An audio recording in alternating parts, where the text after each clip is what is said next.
I think from now they should try and practice time management from now, because if you can get that right in your university years, in corporate, even though you'll have that stress, it won't be too bad because you'll know how to structure your time appropriately, when to deliver what and when.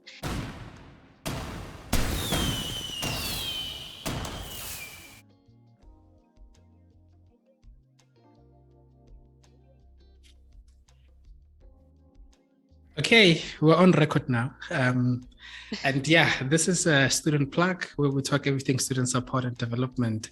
And I think, Priyanka, you're the second person to make a comeback, actually.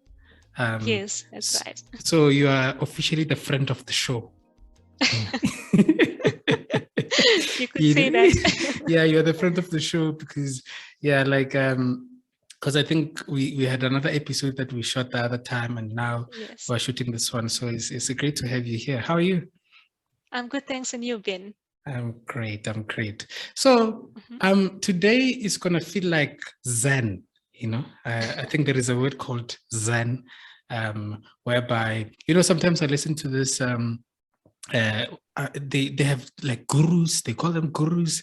Some of them they call them mystics, yogic mystics. I love Sadhguru. I don't know if you know Sadhguru. Oh, I love him as well. I love that man so much and stuff like that. But before that, you've just started out, in corporate. How has that been for you, especially from varsity to corporate? Is it a big jump?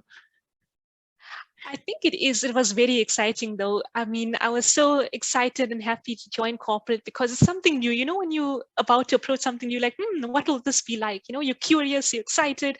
I was very much all of those emotions, all of those feelings. And then the stress came because then I had to try and balance everything.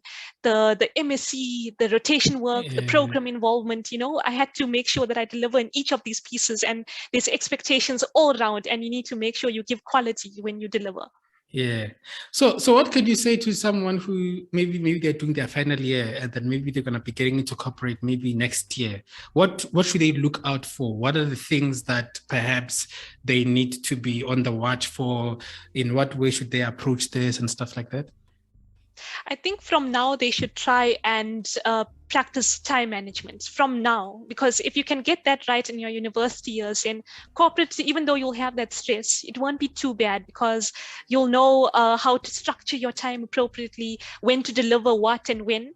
And basically, just develop a good mindset from now. Have a positive perspective about corporate. Know that even though it's stressful, be excited to learn, be hungry to learn, have that willingness to learn. You may come in knowing nothing. That's perfectly all and good. I came in knowing nothing when I came into corporate in terms of the technical skills, but you just have to be willing to learn. And when you do that, you absorb much more in terms of your learnings, and your learning curve is more exponential if you put it in a mathematical way. Yeah. No, that's very great, because time management is a very topical issue. I think a lot of people, we struggle from time management now and now again, stuff like that. And right now, obviously exam times are coming and everything like that, and there is time management in the exam, there is time management outside the exam. How did you deal with time management when you were still in your student days? I mean, even now, juggling all these things. Okay, so there's a lot of things that I applied. The first is the ABCDE method. So it's basically keeping a checklist of everything that you need to do daily, weekly, and monthly. So let's start with the monthly one. At the end of each month, you make a list of things you need to do for that month. Then you transfer it to your weekly list, like depending on when it's due, like when is it important to get done by, right? Then from your weekly list, you transfer it into your daily list. What do you need to do on each day? And that will get you closer to your goal. So that's definitely one method, because by doing that, it also gives you fulfillment when you can tick off once you've done things. You get fulfillment when when you tick it, like, I've made progress. So it's always good to have the checklist, and you're more organized, and your mind isn't like wandering everywhere about what you need to do next and what. You actually write it down. All the thoughts that are in your head become contextualized on a piece of paper. So that definitely works. The second thing is practicing creative procrastination. Now, the common belief is is that procrastination is a bad thing. Like we shouldn't procrastinate, it's bad. Actually, we all are meant to procrastinate because your mind can't be focused all the time. It needs time to rest. It needs time to unfocus. And how does it do that? Procrastination. So when you're procrastinating, try and find creative ways to do it. Do a small chore, maybe a task that doesn't require much brain power, or even reading a book, just getting your mind off things. It's fine, procrastinate, but be clever when you do it. Be creative when you procrastinate. Another thing I tell students to apply is the 80-20 rule. So I read something by an economist called Wilfredo Pareto. He developed the Pareto principle. The Pareto principle is essentially that 80% of your results come from 20% of the activities that you do.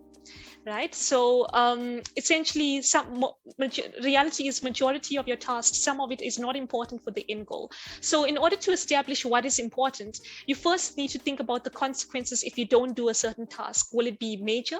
And that's how you're able to know if a task is important and what to prioritize. Also think, if you're going on holiday tomorrow or next week, do you have to have this work done before you go on holiday? If so, then it's something that's a major priority.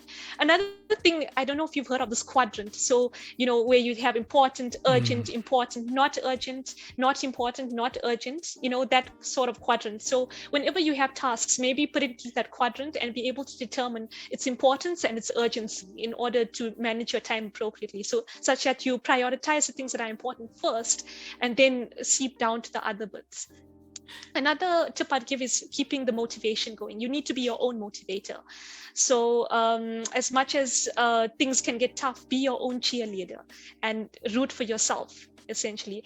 And then there's something called identifying your top 3 things that will get you closer to your goal, that give 90% to your contributions, essentially. So you need to iron out those top 3 and be able to establish what they are.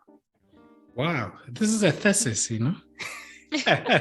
I'm writing one at the moment, Ben, so I'm giving it all. The practice is there. Yeah, this is a thesis because I'm reading a book right now by James Clear. It's called Atomic Habits. It's all about habits and how to structure habits into things that are gonna be of value and beneficial for you.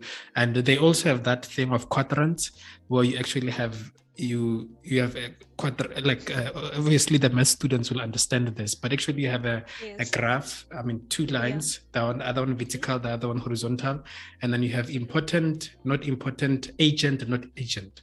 So then you classify your things in there, just like you've said it, the quadrant method and stuff like that. But I also love the ABCD method where you work. It's more like you're working outside inward. You start with what are the things that you do for the month, and then you boil down to weekly, and then you boil down to even daily and even hourly. Now it can actually now synthesize in that way. Wow. Exactly. That's what I'm saying. This is a thesis, That's breaking it down. I think the thesis has taught me how to do that, to break things down into bite sizes.